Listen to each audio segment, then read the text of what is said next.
नमस्कार दोस्तों, बराना study circle YouTube channel में आपका हार्दिक स्वागत है। आज की क्वेश्चन सीरीज में संविधान से रिलेटेड हर एग्जाम की दृष्टि से महत्वपूर्ण 25 प्रश्नों का संकलन किया गया है। यदि आप हमारे चैनल पर नए हैं तो चैनल को सब्सक्राइब करना नहीं भूलें। सब्सक्राइब करें, बेल आइकॉन दबाएं ताकि नए वीडियोज आपको अपडेट होते रहें। आपको इन क्वेश्चनों से संबंधित कोई भी शंका हो तो आप कमेंट बॉक्स में शेयर करें ताकि उनके समाधान हम कर सकें। दोस्तों, सीरीज में क्वेश्चन नंबर 1 है, साधारण विधेयक से संबंधित गतिरोध को दूर करने के लिए संसद के दोनों सदनों की संयुक्त बैठक कौन बुलाता है? राष्ट्रपति, मंत्रिपरिषद, लोकसभा अध्यक्ष, राज्यसभा का सभापति। तो संसद की संयुक्त बैठक या संसद का संयुक्त अधिवेशन बुलाने का जो अधिकार होगा वो राष्ट्रपति को होगा। दोस्तों, राष्ट्रपति बुला सकता है। नेक्स्ट क्वेश्चन की ओर चले। संसद के किसी सदस्य की सदस्यता तब समाप्त समझी जाती है यदि वह बिना सदन को सूचित किए अनुपस्थित रहता है। 60 दिन, 90 दिन, 120 दिन, 150 दिन। तो संसद के किसी सदस्य की सदस्यता निरस्त कर दी जाएगी यदि वो लगातार 60 दिन तक सदन से अनुपस्थित रहता है। तो नेक्स्ट क्वेश्चन है, एक वर्ष में कम से कम कितनी बार संसद की बैठक होना आवश्यक है? तो एक वर्ष के दौरान 1 बार, 2 बार, 3 बार, 4 बार। तो संसद की बैठक कम से कम वर्ष में 2 बार होना कंपलसरी है, आवश्यक है, अनिवार्य है। नेक्स्ट क्वेश्चन है, सांसदों के वेतन का निर्णय कौन करता है? संसद, केंद्रीय मंत्रिपरिषद, राष्ट्रपति, लोकसभा अध्यक्ष। तो दोस्तों, सांसदों के वेतन का निर्णय संसद के द्वारा किया जाता है। नेक्स्ट क्वेश्चन है, भारत के राष्ट्रपति निर्वाचित होने के लिए, पात्र बनने के लिए किसी व्यक्ति की आयु पूर्ण होनी चाहिए? 21 वर्ष, 25 वर्ष, 30 वर्ष, 35 वर्ष। तो दोस्तों, राष्ट्रपति के चुनाव हेतु न्यूनतम आयु 25 वर्ष होना अपेक्षित है। अधिकतम आयु पर किसी प्रकार का कोई प्रतिबंध नहीं है। तो राष्ट्रपति के लिए न्यूनतम आयु 35 वर्ष। इसके अलावा हमको ये भी ध्यान रखना कि जैसे भारत का उपराष्ट्रपति है 35 वर्ष ही होना चाहिए। राज्यों के राज्यपाल हैं, ये 3 प्रमुख पद हैं कॉम्पिटिटिव एग्जाम की दृष्टि से न्यूनतम आयु वाले। तो राष्ट्रपति हो, उपराष्ट्रपति हो या राज्यपाल हो, इन तीनों के लिए न्यूनतम आयु 35 वर्ष निर्धारित की गई है। 30 वर्ष राज्यसभा के सदस्यों को निर्धारित है, 25 वर्ष लोकसभा और विधानसभा के सदस्यों को निर्धारित है। पंचायती राज व्यवस्था में न्यूनतम आयु 21 वर्ष होना आवश्यक है। नेक्स्ट क्वेश्चन है, राष्ट्रपति पद का चुनाव संचालित किया जाता है लोकसभा अध्यक्ष के द्वारा, प्रधानमंत्री के द्वारा, निर्वाचन आयोग के द्वारा, संसदीय मामलों के मंत्री के द्वारा। तो राष्ट्रपति पद का जो चुनाव है वो निर्वाचन आयोग के द्वारा संचालित किया जाता है। निर्वाचन आयोग में भी आपको ध्यान रखना केंद्रीय निर्वाचन आयोग, राज्य निर्वाचन आयोग नहीं होना चाहिए। निर्वाचन आयोग में भी केंद्रीय निर्वाचन आयोग के द्वारा राष्ट्रपति पद का चुनाव संचालित किया जाता है। नेक्स्ट क्वेश्चन है, राष्ट्रपति के निर्वाचन के कठिन निर्वाचक मंडल में सम्मिलित होता है संघीय संसद और राज्य व्यवस्थापकों के सभी सदस्य, संघीय संसद और राज्य विधानसभाओं के सभी सदस्य, संघीय संसद के सभी तथा विधानसभाओं के सभी निर्वाचित सदस्य, स्थानीय संसद तथा राज्य विधानसभाओं के सभी निर्वाचित सदस्य। दोस्तों, संसद के दोनों सदन होने चाहिए, लोकसभा और राज्यसभा। राज्यों की विधानसभाओं के निर्वाचन, इस शब्द पर विशेष फोकस आपको रखना है।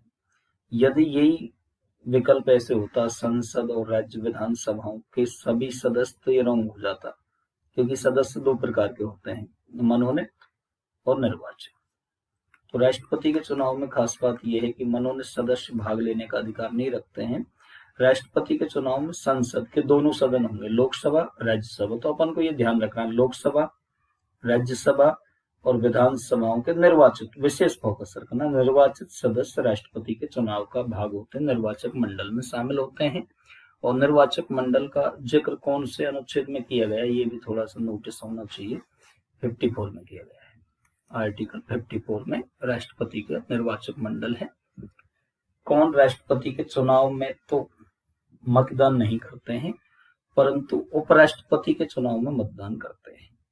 राज्य विधानसभा के सदस्य, राज्यसभा के सदस्य, विधानसभा के सदस्य, संसद के मनोनीत सदस्य।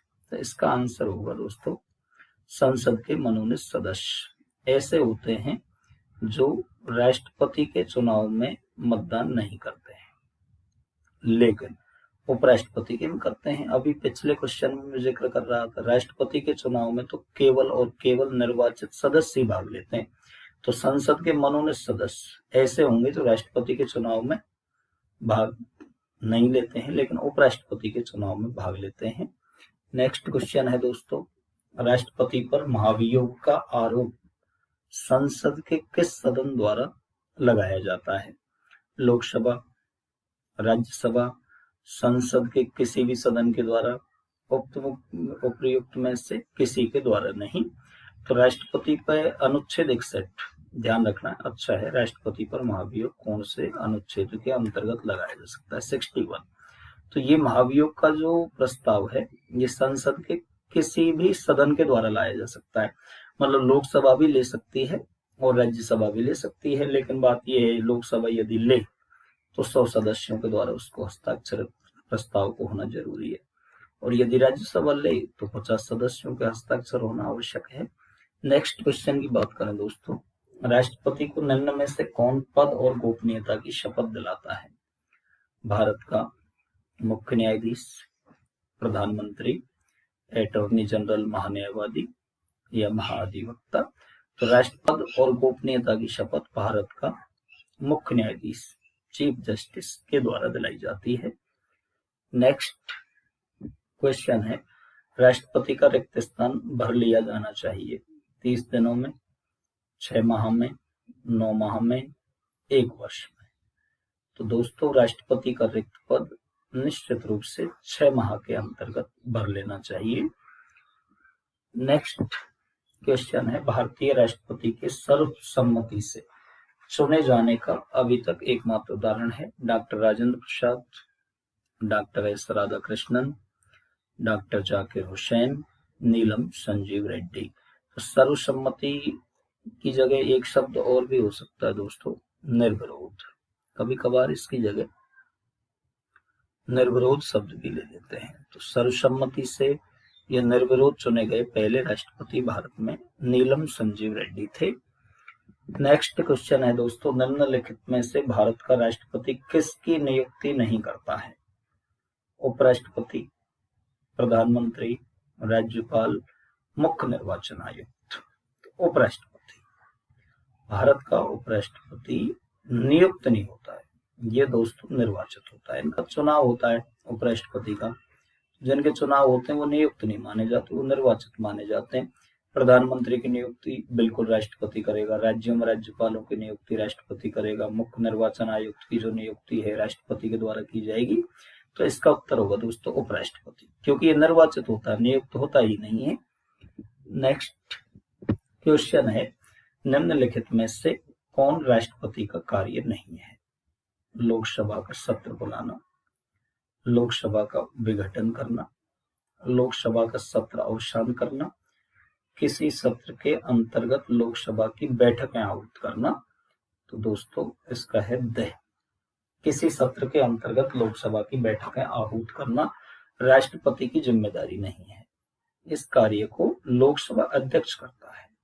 सत्र को बुलाना हो, समाप्त करना हो, लोकसभा भंग भी करनी हो, तो ये सारे कार्य राष्ट्रपति के द्वारा संपन्न होते हैं, लेकिन किसी सत्र के दौरान लोकसभा की बैठक बुलाने का अधिकार राष्ट्रपति को नहीं है। ये जो अधिकार है भैया लोकसभा अध्यक्ष को दिया गया है।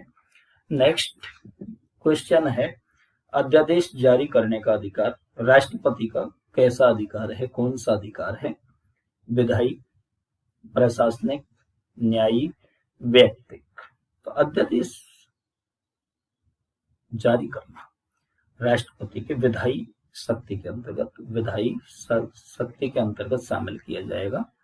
नेक्स्ट क्वेश्चन है, भारत एक गणतंत्र है क्योंकि यह इसका अर्थ है सभी मामलों में अंतिम अधिकार जनता के पास है। भारत में संसदीय शासन व्यवस्था है। भारत में वंशानुगत शासन नहीं है।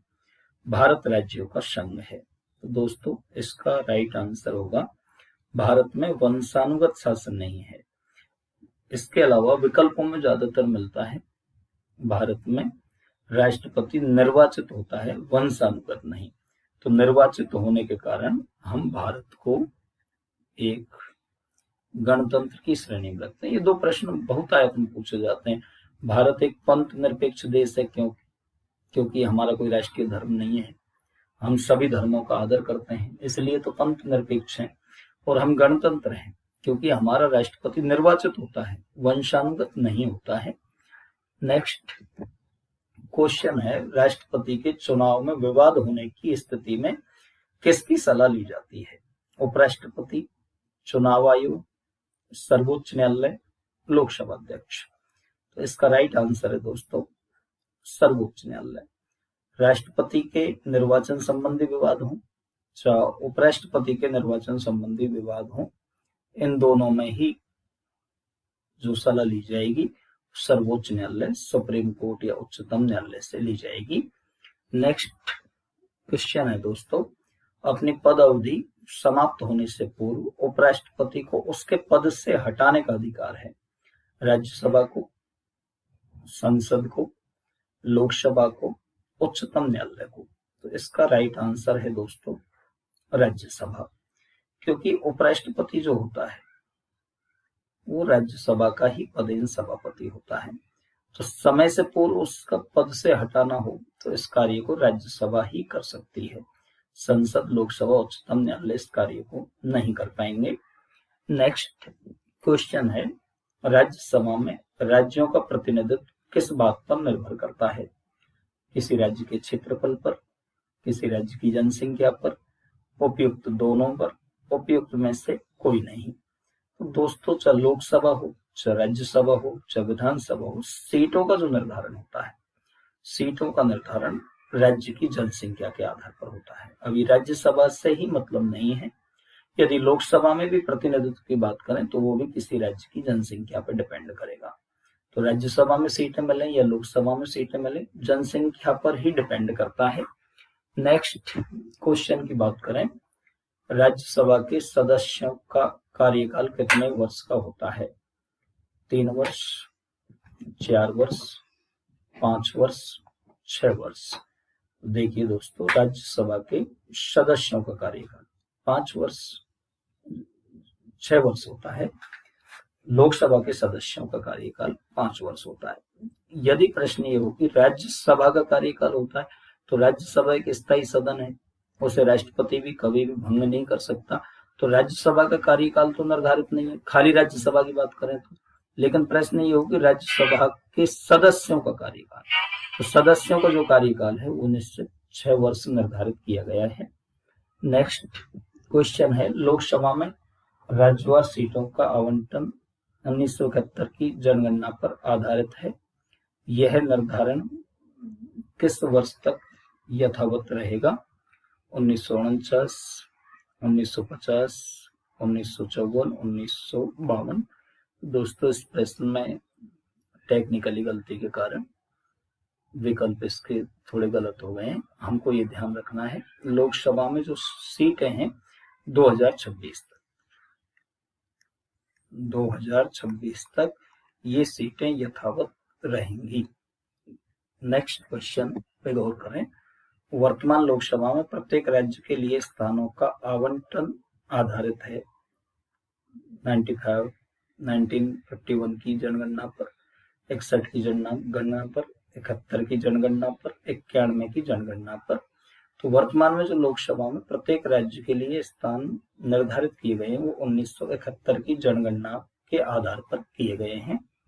नेक्स्ट क्वेश्चन है, भारत के राष्ट्रपति इसकी अनुशंसा पर लोकसभा को भंग कर सकते हैं? राज्यसभा, चुनाव आयोग, भारत के मुख्य न्यायाधीश, मंत्रिपरिषद। तो देखिए, लोकसभा भंग करने का जो अधिकार है वो राष्ट्रपति को है, लेकिन भंग किसकी सिफारिश पर, किसकी अनुशंसा पर करेगा? तो ये मंत्रिपरिषद। मंत्रिपरिषद का भी विकल्प नहीं मिले तो मंत्रिपरिषद का हेड मिल जाता है।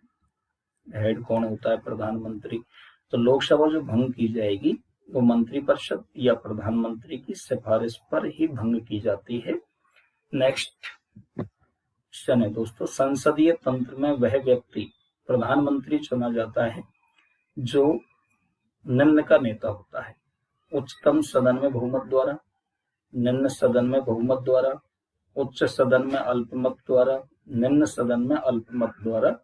तो संसदीय तंत्र में वह व्यक्ति प्रधानमंत्री चुना जाएगा जो निम्न सदन में बहुमत दल का नेता हो। निम्न सदन किसे कहते हैं? तो संसद का निम्न सदन है लोकसभा। तो लोकसभा में या निम्न सदन में बहुमत दल के नेता को संसदीय तंत्र में प्रधानमंत्री के पद पर नियुक्त किया जाता है, चुना जाता है। भारत के प्रधानमंत्री पद के लिए न्यूनतम आयु कितनी होनी चाहिए?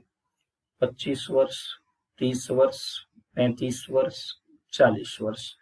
तो भारत के प्रधानमंत्री के लिए न्यूनतम आयु 25 वर्ष निर्धारित की गई है। दोस्तों, प्रधानमंत्री बनने के लिए लोकसभा या राज्यसभा किसी एक सदन का सदस्य होना आवश्यक है।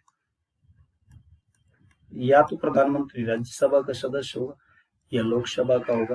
तो पिछले भी मैंने आपको जिक्र किया, राज्यसभा के लिए न्यूनतम आयु 30 है, लोकसभा के लिए न्यूनतम आयु 25 है। अब इनमें से न्यूनतम कितनी होगी? 25। तो प्रधानमंत्री पद के लिए न्यूनतम आयु निर्धारित की गई है 25 वर्ष। दोस्तों, सीरीज के सभी प्रश्न एग्जामों की दृष्टि से बहुत ही महत्वपूर्ण है। आप ज्यादा से ज्यादा वीडियो को लाइक करें, शेयर करें, चैनल पर नए हैं तो सब्सक्राइब करना नहीं भूलें। बहुत बहुत धन्यवाद।